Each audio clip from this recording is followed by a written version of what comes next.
Okay, folks, I'd like to welcome you to the third annual Digital Transformation in Government Conference, which will be lasting from the 14th to the 16th of June. This is the welcome address. My name is Bob Wiseman. I'm over at the University of Ottawa teaching digital transformation and innovation. Right now we have a fully packed conference. We have 51 speakers, mainly management and executive, speaking from the UN, NATO, European Union, European Commission, the Open Group, National Institute for Science and Technology in the States, Asian E-Health Network, Digital Identification and Authentication Council, US National Association of States, CIOs, Canadian Information Processing Society, Canadian Cyber Threat Exchange, University of Ottawa, Dalhousie Schools of Public Administration and Digital Transformation, dataethics.eu, and many more. So we're very grateful. All of the speakers are not speaking. There are no fees associated with this. This is in the interest of open information sharing. Okay, for that. We've got multiple streams, leading digital. We'd also like to take this opportunity to promote women in STEM, cybersecurity and privacy, and digital transformation in multinational organizations, emerging nations, and post-secondary institutions. We really want to put a focus onto the workforce of the future and the ethics and responsible use of artificial intelligence, as well as government design, which is same as business design, and innovation in using enterprise architecture, and AI and knowledge management that we're going to basically be addressing.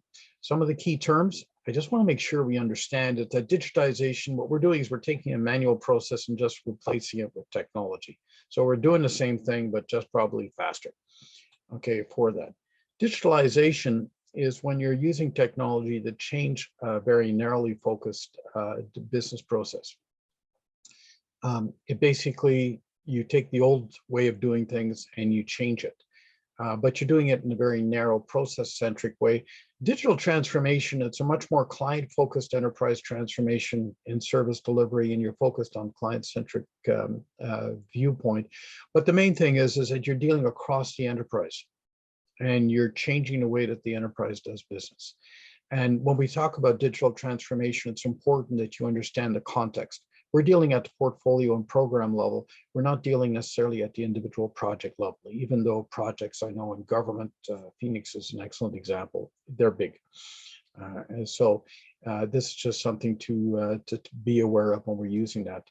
Our partners, like to thank very much the Association of Enterprise Architects, University of Ottawa, the Digital Transformation and Innovation Program, Dalhousie University, the School of Information Management, and the School of Public Administration, the Canadian Information Processing Society, the Canadian Association of Management Consultants, and of course, ISACA, who are the main runners. It's a professional association dedicated to essentially governance and how you run information technology. It's much more into the digital transformation field at this point in time. One thing is we want to get one in tech. We want to promote women in technology. 50% of the workforce can't stay on the sidelines. We desperately need people, especially in the security side of the house, as well as privacy, which will be our next lecture. Digital transformation, the focus in government is selfless service to others. We're not private, we're not profit-driven in government. I spent 30 years in government. And there's a limited emphasis on research and development because we don't want to be at the bleeding edge. We want to be at the leading edge, yes, not the bleeding edge. So it's different drivers that find themselves in the private sector. Most of the digital transformation literature I know is private sector oriented. Government's complex. People don't appreciate that when you're dealing cross-domain and multi-jurisdictional, and failure rates are high. They've been quoted up to 94% for IT projects in government globally. Software in general, there's a 60% failure rate. Okay, these are not trivial, and we have to work to address that. So these are the issues that we'll be looking at within this conference. The conference aim, we want to bring together practitioners, professional associations, and academia. Capture experiences, and we're going to be capturing the presentations and the like in open educational resources that'll be available through academia. Often academia didn't see the practitioner view of what was happening.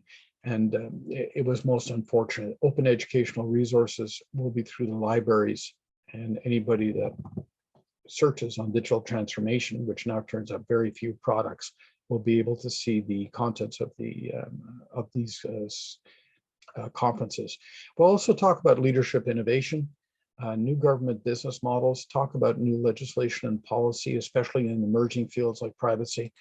We'll also take a look at management innovation to foster the optimal use of technology. We'll talk about governance, and then we'll talk about the not sexy but critical analysis and architecture perspectives. Okay, for that. Conference agenda, the first date today, we're going to be talking about privacy, highlighting privacy in the European Commission interoperability frameworks. We're talking about digital transformation and multinational organizations and case studies, workforce of the future, institutes of higher learning, and then we have excellent speakers on artificial intelligence. We'll be talking about structured planning and also supply chain. Day two, we'll be talking about e-health, basically the Pan-Asian e-health network, digital transformation in India. They're making great strides, and we'll be having one of the local experts talk to us about that. Transforming shared services organization, SSC will be addressing that, as well as shared services for emerging nations that the UN is basically fostering. And then we'll talk about streams with digital transformation in emerging nations, government design using enterprise architecture, and then leadership issues associated with digital transformation. Day three, we'll be dealing with privacy, cyber landscape, data strategy, the US government and how they're driving digital acceleration within all the various states in the US, in the United States of America. Then we'll be focusing in on the cyberspace with cybersecurity, zero trust, the national, the frameworks for education in cybersecurity, and other cybersecurity frameworks that we're basically adapting here in Canada. We'll be talking about AI and knowledge management as well, and then we'll be talking about interoperability and privacy, where we're going to have two separate workshops talking about these matters. So I want to thank all of the speakers, and I've talked enough. Now it's on to the conference, and I have the pleasure of introducing Greg Smolynec. And Greg, if you can basically share your screen now, that would be great. I'm just going to talk. Greg is the Deputy Commissioner of Policy and Promotion in the Office of the Privacy Commissioner of Canada. It's future-looking and informs Canadians of their rights and how to exercise them, and helping organizations bring them into the fold for that. Previously, he was Director General Strategic Initiatives in the Joint Staff of National Defence Headquarters, and he was looking at strategic outlook as an analytical decision support process. Okay, for that. And he also worked closely with the Defence R&D Canada, which is the defense arm, and they're normally about 20 years into the future for that. So he brings a great deal of experience into the position. He has a Bachelor of Arts in History from McGill, Master of Arts in Russian and Eastern European Studies from Carleton, and a Doctorate in History from Duke University. So without further ado, over to you, Greg. Thank you very much, Bob. So good morning, everybody. To start off, I'd like to thank very much Bob Wiseman, chair of your third Digital Transformation Conference, for inviting me back this year to address you all on the topic of privacy and digital transformation. As Bob mentioned, I'm Gregory Smolynec. I'm the Deputy Commissioner leading the Policy and Promotion sector of the Office of the Privacy Commissioner of Canada. By the way, this week, it's an exciting week for our office. We've had a new commissioner nominated to become Privacy Commissioner of Canada. His name is Philippe Dufresne. He is, until now, the law clerk of the House of Commons, an extraordinarily experienced human rights lawyer, and he appeared in front of the House of Commons Ethics Committee yesterday as part of his nomination process. I believe today he's going to appear in front of the Senate for confirmation of his nomination as Privacy Commissioner of Canada. So we might have a new Privacy Commissioner this week, and we're all awaiting a new bill for our private sector privacy law. We think that that might come soon. So I'm very pleased to be with you this morning. And what I'd like to do today is I'd like to step back a bit and have a look at what I think is the big picture of what's happening at the intersection of digital transformation and privacy, and why this is important for the future.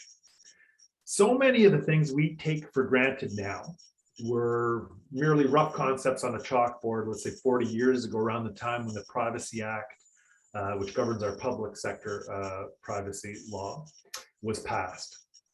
I remember in the year just before the Privacy Act was passed in 1983, I'm giving away some personal information telling you this, I was taking a programming course in BASIC in high school.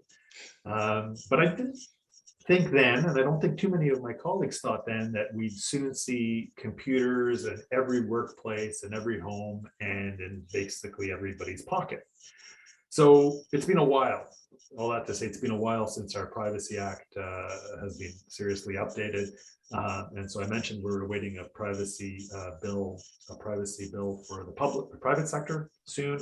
And also, hopefully in the not too distant future, we'll get a new law for the public sector as well. So it's a little bit of a transformative period, which is only suitable for a conference on transformation. So at the OPC, we're working hard to ensure that the fundamental right to privacy doesn't get lost in the whirlwind of excitement that surrounds us with all kinds of technological innovation. And it's incredible, as you all know, the pace of technological innovation is quite fast, it's quite remarkable, and consequently, it's difficult for policymakers and legislators to keep up with that pace. About privacy itself, I think this is a key point. In our view, the right to privacy is not, nor has it ever been, about data. And I find the term, which you hear frequently, data privacy, the term data privacy, I find it to be a little bit of a misnomer.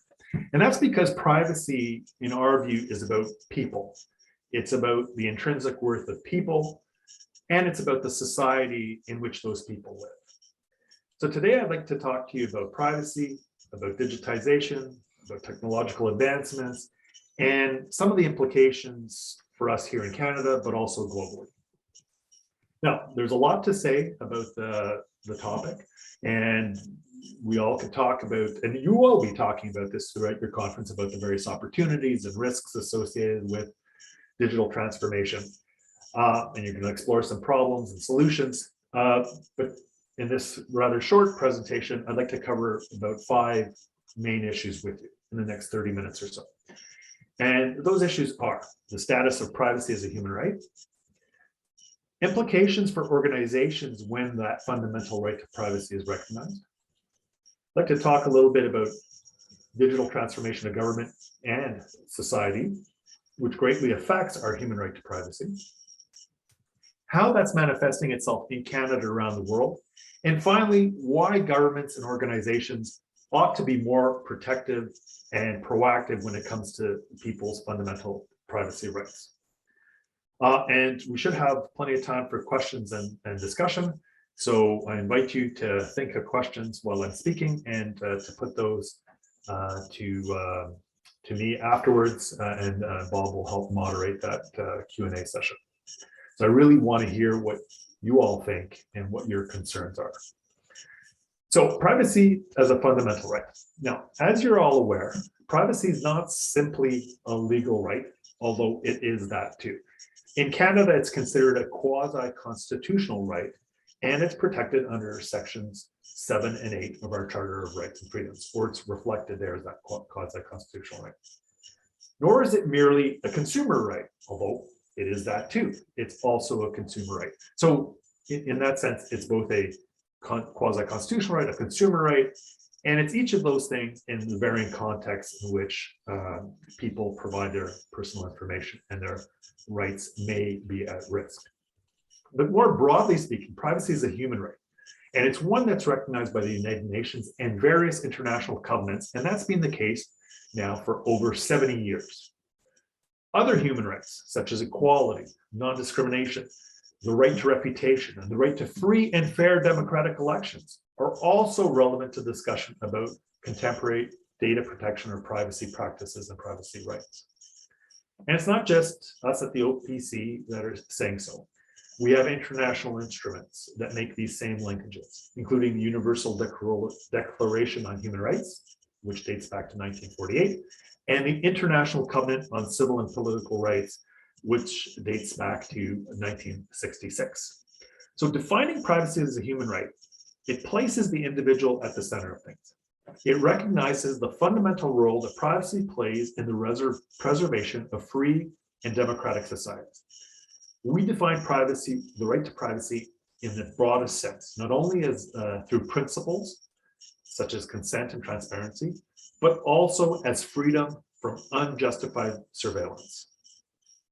So there's a direct relationship between philosophical conceptions of liberty and freedom historically, and the legal protection of privacy here and there.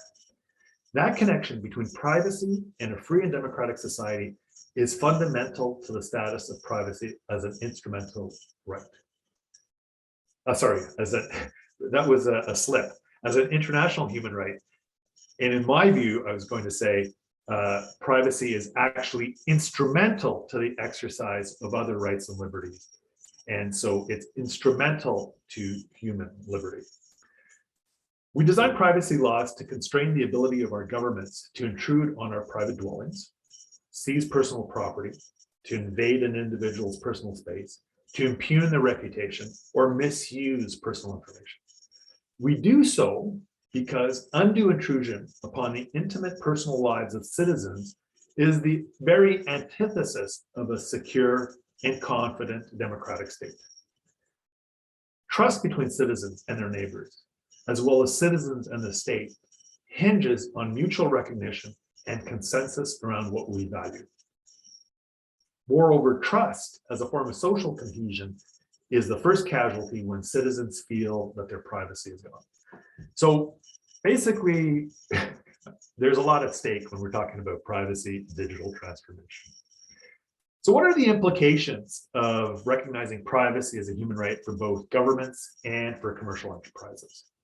Now, this is where the push to transform digitally organizations and their information holdings runs into the right of individuals to consent, to control, and contest how their personal information is used. Now, I mean, it seems silly to say so, but I'll say it because it's so obvious. Like, obviously, efficiency is great. Innovation is obviously super desirable. Transparency is a great goal. And these have been pillar propositions of most digital government initiatives for the past many decades, whether we called them in the past e-government or government online or open government. However, we at the same time expect a commitment to privacy rights to go forward as these various initiatives and programs unfold. So for instance, we have to be vigilant about new public and private business models for data collection. And we need independent oversight when organizations want to exploit and share personal information in novel or innovative ways. So it happens quite frequently. Maybe it's happening a little less than it was a few years ago, but sometimes we've heard people say that privacy rules or privacy laws are nice to have thing, or people approach it sort of as a, oh, we have to be seen as pro-privacy, but it's kind of like a public relations exercise. And in the worst case, and this has happened quite often, including in government from very senior levels, I've heard people refer to privacy as a barrier or an obstacle to whatever it is they wanted to do. But on the other hand, any organization, and whether it's the public or private sectors, that thinks long-term about its own reputation, about its trust relationship with citizens or with consumers, about its responsibilities for due diligence, for doing things well and properly, should be aware of the fact that if you take shortcuts on privacy protection, you might be practicing like a false economy. Data breaches are super frequent and common. There's a lot of privacy scandals out there, and these are real costs that both private organizations, commercial enterprises are incurring, but also public institutions, and they can mount up exponentially. Both whether we're talking about the economic costs of those scandals or breaches, or in the public service, often the political costs and the trust costs and citizens' trust. All that is just a long way of posing the serious question, this organizational question. What is it that we protect when we protect privacy and ensure data protection? So we need to clearly articulate that connection between privacy rights and other interests, such as human dignity, liberty, and freedom of expression, for instance. The assumption underpinning these rights is that without privacy and data protection, without the right to exclude others from accessing our space, our actions, our thoughts, we can't develop and express ourselves and our own individuality to its fullest potential. So in contemporary discourse, the term privacy is often shorthand for a broader set of goals, namely the protection of individuals from the interference by the state, especially when taking into account increasing use of electronic surveillance. At the same time, in the private sector, we have the growth of various surveillance technologies, whether we're talking about geolocation or other technologies that also can amount to ubiquitous surveillance as well. Some of you may recall from high school literature, Orwell's 1984, and Orwell posited in 1984 that state interference as a constraint on one's free will, that was like a defining element of the dystopian future that he saw. Individuals perceive themselves to be under constant surveillance. And scientists will tell you that the act of observation changes the thing that's being observed. In this case, people adapt their behavior to meet the rules and expectations of the observer. That in effect affects how they exercise their other rights. This ultimately undermines the human right to liberty and, more fundamentally, the right of self-determination. By way of example, just consider the other streams and themes of this conference you're attending, which, by the way, looks like a great agenda. Today's streams are addressing digital transformation in multinational corporations and higher education, workplace of the future. And just think about it. Just think about the last couple of years. The use of online education platforms and digital telework solutions, of course, because of the pandemic, it's exploded globally. And at the same time, we've had concerns voiced by both students and employees about how these systems enable detailed real-time surveillance, or at least the potential for real-time surveillance. So an entire generation of students and first-time workers around the world these past 2 years has seen a crucial phase of their education and careers unfold entirely online, all recorded, much of it tracked, much of it monitored. There's no real historical precedent for this sort of global, nearly instantaneous living of our lives digitally, so to speak. While it has had obvious, and there's no way I'm denying any of these benefits, health and safety benefits, right? And there's no denying that. And it's enrolled like these billions of individuals, however, on the other hand, into digital online platforms like we're here on Zoom, Google Meet, MS Teams, and so on. And clearly there are privacy implications in all of these spaces. Anyway, that brings me to my third point I want to cover with you all. And that's unintended consequences of where digital agendas are implemented without necessarily due regard to privacy rights. So we've obviously seen data-driven technological advancements over the past decade pose very serious challenges to privacy as a human right, and in many instances have negative implications for human dignity, for equality, non-discrimination, the right to reputation, among other things. Human rights questions and fundamental due process tend to put a chill on big IT discussions. That's especially true when privacy questions come down to the use of data assets, efficiencies, and results. Some people, and I've heard this, have said we have to move on for privacy and simply accept the new reality in which we're in which data is everywhere. Data holds critical value for organizations and represents untapped potential that needs to be unleashed. Well, that may be true to an extent, but in our view, you can do that while respecting privacy. But the idea that more data can solve all the world's ills, well, that's become quite a pervasive idea. And if it's, so to speak, approached without concern, without addressing privacy and human rights dimensions, then you can end up in a dangerous space, I'd say. The commitment to privacy goes beyond, I would say, narrow obligations to safeguard data, although that's super important and an important privacy principle, or a firm's responsibility to assess risk, or even individual claims of information ownership. So one of my biggest concerns in the current debate around privacy management is that we're going to micromanage and shave away what rights we have through short-term negotiations in narrow transactional agreements.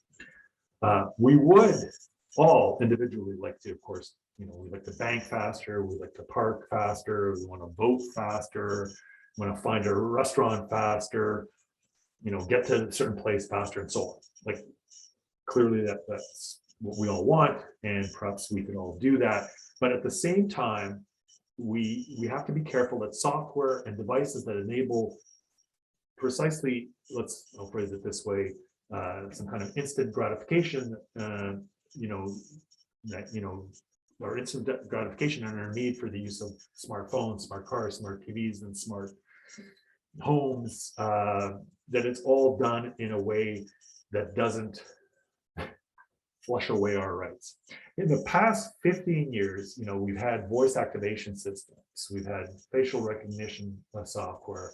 I mean, these have made massive leaps in sophistication and in market operability. Let's face it, you can't, let's say, call your bank now without having voice recognition identified. The same goes if you think of other technologies: drones, digital storage, camera miniaturization, biometrics, machine learning, other AI applications. These technologies are now deeply embedded and entwined within our visions of economic development. So, all good in a certain sense, but not so good if we neglect the privacy and rights dimensions of these technological developments. They can, without due concern and proper guardrails, present a real risk to societal norms and values that we associate with privacy protection. Things like respect for reputation, peace of mind, human dignity, they're all bound up in the notion of privacy. And local differentiations matter in ways global digital solutions are just not encoded necessarily to recognize. Those are societal conditions we preserve when we seek to protect privacy. Now, clearly the pandemic has accelerated the digitalization of our lives. It's created all kinds of new opportunities, and it's increased pressures to extract maximum value from data.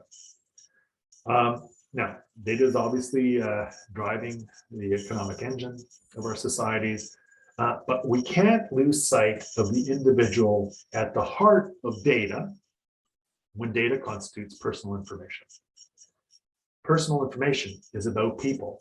It's about people's identity. It's about people's dignity. So artificial intelligence and automated decision-making support many of the services individuals use in their daily lives. And of course, it has immense promise to help address some of today's most pressing issues. However, uses of AI that are based on personal information can have serious consequences for individuals' privacy and raise concerns about things like transparency, how decisions are reached, as well as issues of fairness, accuracy, bias, and discrimination. Companies and governments endlessly champion innovation, but people subjected to constant monitoring and regularized surveillance are, however, rarely motivated to be creative or share ideas. That's one of the downsides. To extract value from the type of personal data that can be gathered from online workplaces and classrooms fairly and equitably while protecting our privacy rights, in our view, that requires better privacy laws. As I mentioned at the beginning of my presentation, our privacy laws are now quite old indeed, especially when compared to the evolution of technologies. Government services delivered using private sector platforms, some of which may involve video conferencing or sophisticated applications with AI-based technologies, those can create new complexities and risks. So, for example, how do we preserve values and norms like doctor-patient confidentiality when virtual medicine systems involve commercial enterprises, for instance? It's an important question. How do we prevent e-learning platforms from capturing sensitive information on learning difficulties or other behavioral data regarding students? Recently, we've seen the interplay of the public and private sectors as well, which sometimes is not as straightforward as it may look. One problematic example was when the RCMP decided it would use the Clearview AI facial recognition technology. The long and the short of that story is public institutions are obligated to make sure that any procured technologies or services they use are also compliant with our laws as well. While these partnerships between the public and private sectors can, of course, bring benefits, and we're seeing many more of them, they do raise questions regarding accountability and demonstrate the need for both sectors to be governed by common principles and rules. Initiatives using invasive technology must ultimately reflect and uphold our values like equity, fairness, sustainability, respect for the individual.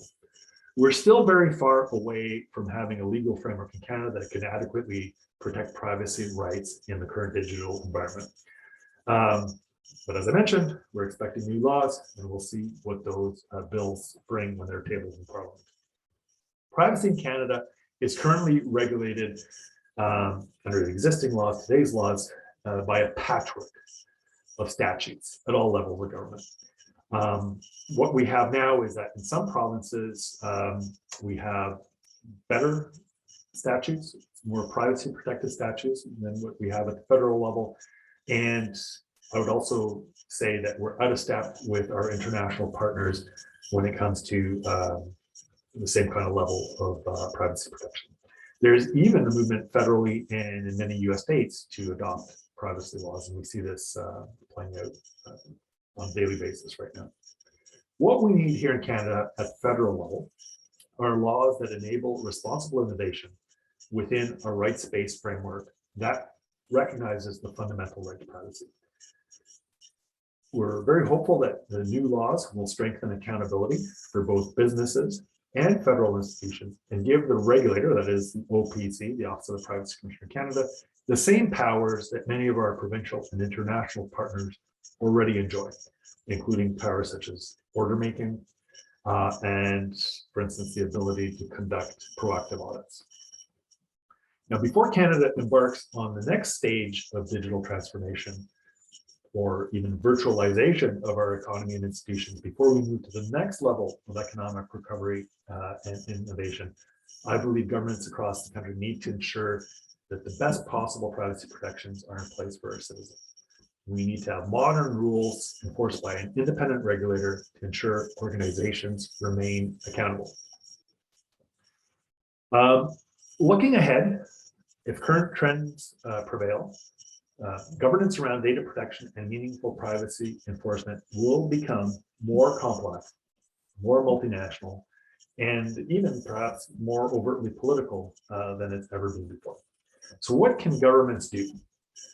And I would dare say that the same may apply for commercial enterprises as well. The short answer is privacy by design. So privacy and innovation are not at all opposing values. We can absolutely protect privacy while encouraging technological innovation. It's really a question of design of the products themselves, and indeed, we were talking about the laws a moment a moment ago, of the laws that govern the use of technologies and products. In fact, in both the private and public sectors, privacy by design and a host of other privacy enhancing technologies are attributes of competitive advantage and a mark of resilient systems and societies. Indeed, I'd go so far to say is that privacy by design and PET's privacy enhancing technologies are themselves marks of innovation and characteristic of innovative processes, programs, products. Now, to build trust and confidence and to make privacy a priority within your organization by building in privacy, it's important to build in privacy by design from the start. Take, for example, enterprise architects, and I understand that there are enterprise architects in the audience. Y'all can make this happen. As an enterprise architect, you have a holistic understanding of your business, the technology, practices, standards, data flows within your organization.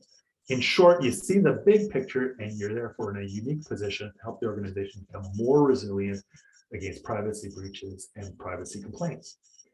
You're in fact in a perfect position to work with other members of your organization to better understand the broader privacy implications and data protection implications while drawing out attention to potential risks.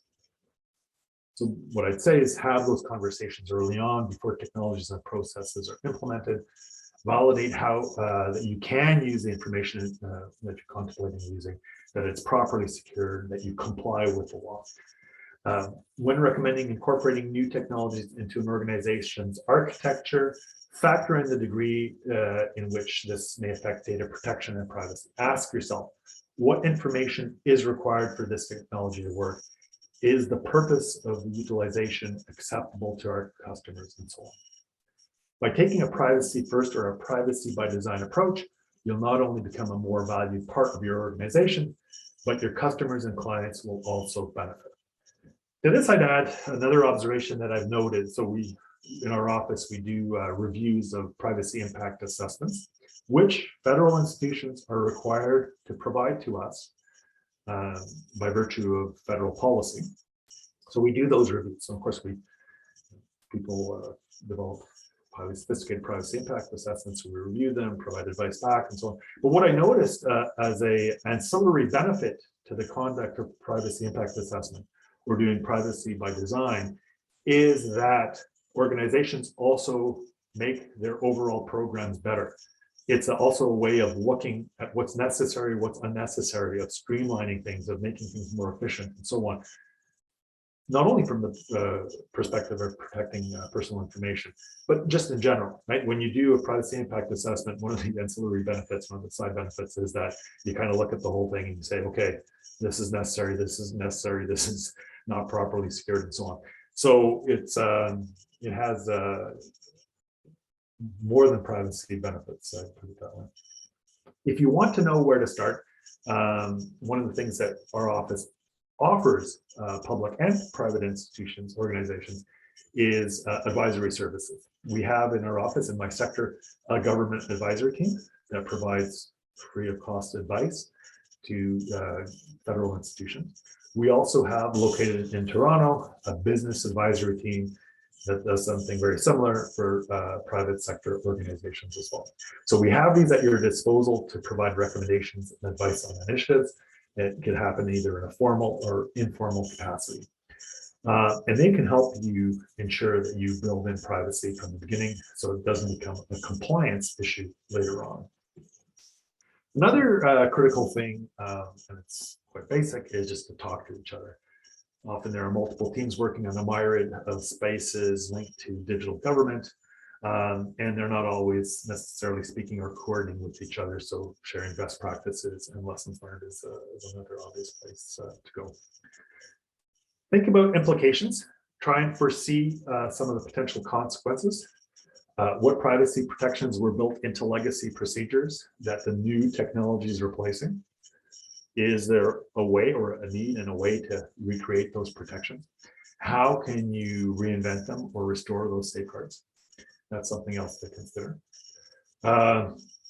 Going again a little beyond privacy, I'd also say we all could spend a bit more time of thinking about what new technologies are replacing and what the broader implications are of that kind of succession. What is it making obsolete, and what is it bringing in, and what effect does that have either on our business, on our institution, government department, or more broadly on society? Because sometimes it can be more consequential than we realize at first blush. So in conclusion, I'd like to say that there are many widespread instances of cyber theft and online fraud these days. We have many privacy breaches, and they affect millions of people. We're seeing more often foreign hostile states abusing personal information, including in Canada. We see increasing market dominance. We see widening use of artificial intelligence and automation. That's transforming how people work. We're also seeing digital propaganda. We see fake news. We see manipulation of democratic processes made possible by some technologies. And all of these things, if you think about it, it could be quite negative. It could be quite dark. And so they've spread, and they could be quite dangerous if left unchecked. If I could give you one privacy takeaway, looking at some of the themes coming up in the conference, and that takeaway is that privacy should be built into the foundation of everything we do. Now that's important, not just because, as I mentioned, privacy is a quasi-constitutional right, but because also privacy underpins our democratic system. It's directly linked to the values that we hold as important as Canadians, as citizens of a democratic country. Digital technologies and data sharing obviously can serve the public interest, but increased flexibility to innovate with personal information also needs rules equipped to govern the complexities of the era in which we live. And these rules need to be enforced by an independent regulator to ensure that organizations in both private and public sectors remain accountable. A strong government, a strong private sector, both require trust of people, whether they're citizens or consumers, in order to function well. But you can maintain Canadians' trust by designing new systems with privacy in mind. They're not contradictory, they're actually harmonious values. So now's the moment for everyone, I'd say, to make a commitment. For all of us who will rely on digital initiatives and programs for their health, for education, for employment, to make a commitment to privacy. You and I may think we're only dealing with a particular architecture or a particular program or initiative, but we have to keep in mind how the people using these programs or initiatives, how they might be affected. And then more broadly, how our society might be affected. Perhaps more than we know, we're designing the future. And to the best of our abilities, we've got to get it right. Or at the very minimum, we've got to at least try to stay away from getting it wrong. So I'll leave you with those thoughts, and I hope you'll share some of your thoughts and questions with me. Over to you, Bob. Thank you very much, Greg. Can you hear me? Yes, I can, yeah. Okay, great. Anyways, thank you very much for your fascinating presentation. There are some questions, so I'll get to them. First question is, how does the Privacy Act balance national security with a person's right to privacy? Okay. That's a very good question. So safeguarding personal information is a key privacy principle in our legislation. So without a doubt, there is an obligation of organizations in the public sector and commercial enterprises in the private sector to safeguard information. So it means like having appropriate cybersecurity measures and so on. There is a privacy nuance here, or it's maybe even more than a nuance, is that cybersecurity itself, depending on what you're doing, could also be intrusive. So for instance, monitoring networks can be privacy intrusive as well. So in the privacy sphere, it's important to consider robust safeguarding, but to stop short of network surveillance that goes too far. So that's the key. I mean, the legislation itself isn't terribly explicit on these points, but but our office, other privacy commissioners' offices do make the point that that there has to be an appropriate level of safeguarding without going beyond to cybersecurity intrusive practices.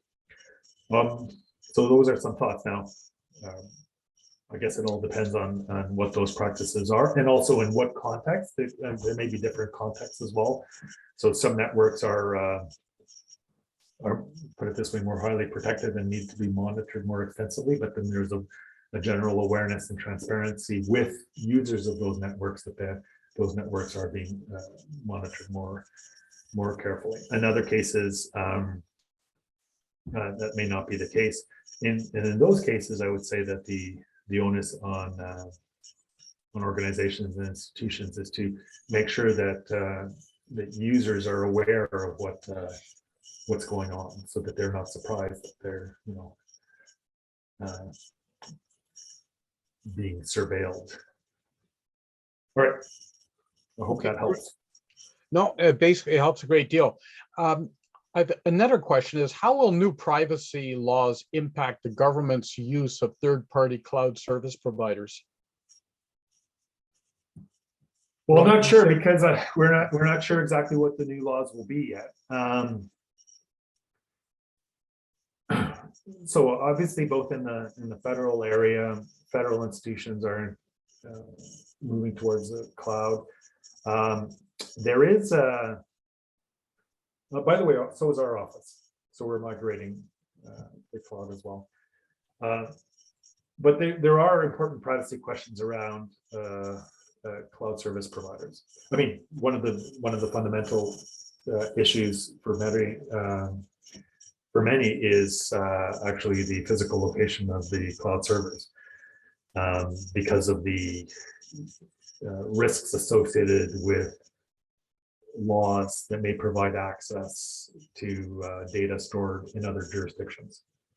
So that's something that we will look at.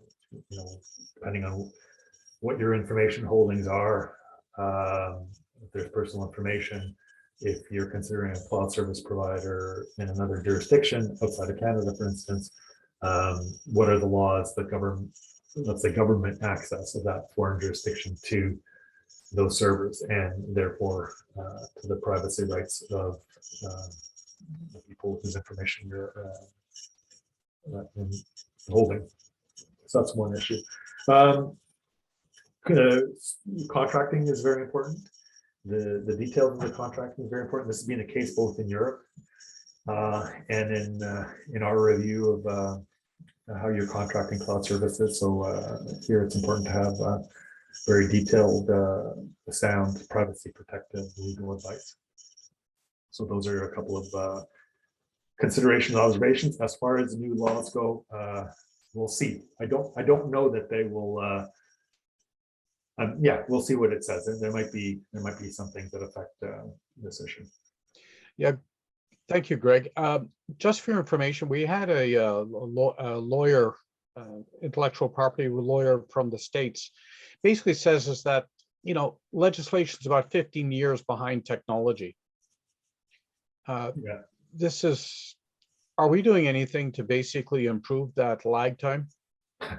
So I mentioned the Privacy Act was passed in 1983, so it's more than 15 years, and PIPEDA, our private sector law, was written probably in 98, 99, and passed right at the beginning of this millennium.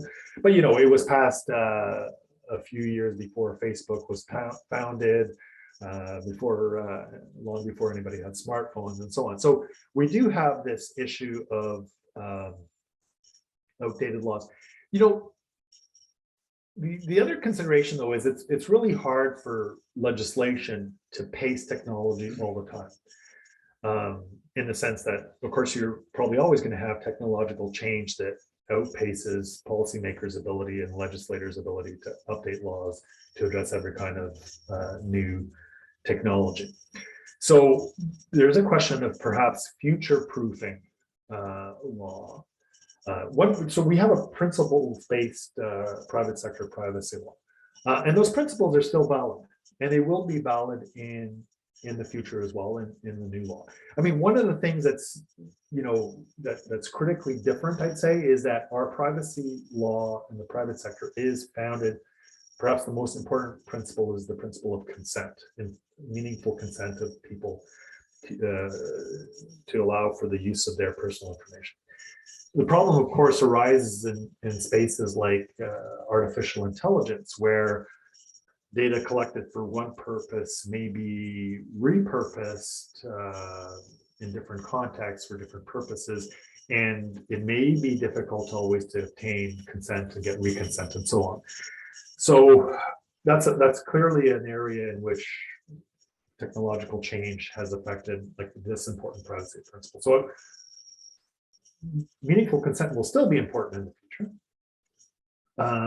But we may consider ways to offset the centrality of consent by upping other privacy protective principles. So what I'm talking about here is, for instance, if organizations or institutions can come up with ways to use personal information where it may not be possible to reobtain new consent or get consent once again for new use,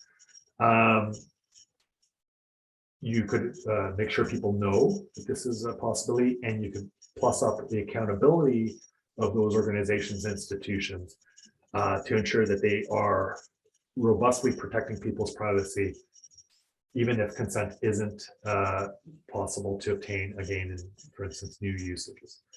Now, of course, this is for legislators to debate, for society to debate what's best and what the right balance is. So that's one observation answer. The other thing I'd like to point out is that there's some places, some spaces where you might need to have, let's put it this way, more technology specific legislation. So for instance, in the area of facial recognition technology, for instance, by its use by police services, there it may be necessary to have more specific legislation that you know more clearly outlines the rules governing police use of this particular technology. There are other spaces and places that you may say that something similar, like sort of tailored legislation for technology, and I mean biometrics. So beyond facial recognition, but more broadly, biometrics may be another place. We have a little bit of that in Canada. So we have legislation that pertains to DNA, for instance. You know, clearly this is a species of personal information, but yeah, so generally principles-based is good. You might need to have some specific laws in certain technological corners, let's put it that way, to make the rules a little bit more clear. And the other thing that we have been arguing for quite a long time is that a rights basis to the law will help, so to speak, future-proof it. So if we hold privacy as a universal human right and hold its relationship to other rights, universal both in terms of its applicability to people, but also universal in a temporal sense, then new technologies would have to ensure that they observe and respect those human rights, including the right to privacy, and that would help, I believe, future-proof the law as well. So a couple of comments on that score. Okay, well, thanks, Greg. I'm just going to have a couple of Boolean ones, which is good. Okay. The question is there a certification for software as a service? And where can they contact OPC for advisory services? Oh, sure. I'll start with the second one. So I don't have it up in front of me. OPC, Office of the Privacy Commissioner Canada. Go to our website and you'll find the links to our advisory services on our website. So that's one. Secondly, certification. You, Bob, may know better than I do the answer to that particular question. I would just point out that there is the prospect in future privacy law for the law to account for certification and codes of practices. But we're not talking about certification only of software designers, but we're talking about certification in terms of privacy for entire sectors. So this is something that we saw in a draft bill previously. We might see that again. Whether it applies to the profession of, let's say, software engineer or not is something that I don't know if that'll be the case. Okay.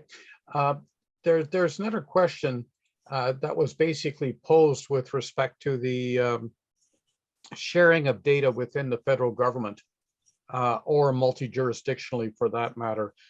There seems to be such a risk-averse culture that data sharing has been impeded. Do you have any comments on that? Sure. Well, the data sharing does happen and it doesn't happen. Sometimes there is risk aversion. Sometimes the risk aversion is, put it this way, sometimes data shouldn't be shared and it's founded not to share data. Sometimes it's the risk aversion is just risk aversion and it's entirely possible to share data. So it's very much context and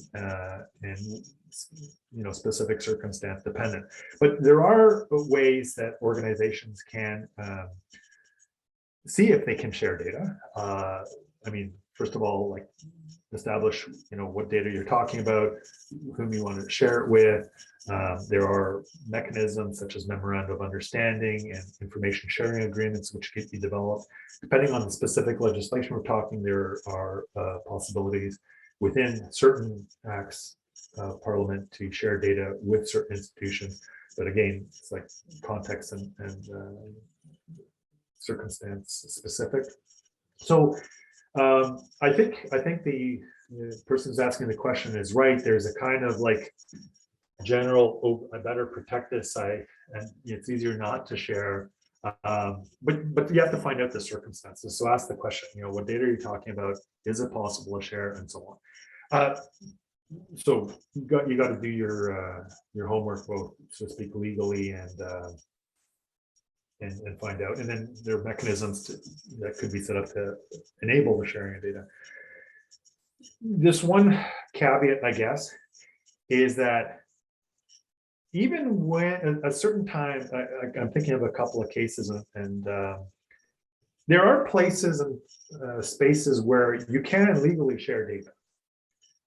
But even if it's legal and there's no actual statutory restriction on sharing, it may be a really bad idea anyways, because you may get you may not be non-compliant, let's say, with the law. There's no legal prohibition from sharing, but it could really create either a political scandal or undermine trust with consumers or citizens. So that's happened. So aside from making sure you're compliant with the law and having all the right agreements and everything in place, you got to be a little bit careful about sharing where the people whose information holding you have would not like you to share, right? So if you're that's happened in the recent past, where you had a federal institution accessing data from private institutions, and wasn't strictly speaking non-compliant, but it certainly blew up in a scandal. Okay. Anyways, I'm sorry, this is a fascinating session. We have other questions, but unfortunately we won't be able to get to them today. But it's a topic that's evolving. certainly when we're drafting service level agreements, it's something that we do take into consideration, and the information sharing aspects of it for that. But anyways, we'll keep tuned. I think the big takeaway is that OPCs, basically to have advisory services, I would recommend that attendees use them. They're available for both government and private sector individuals. So with that,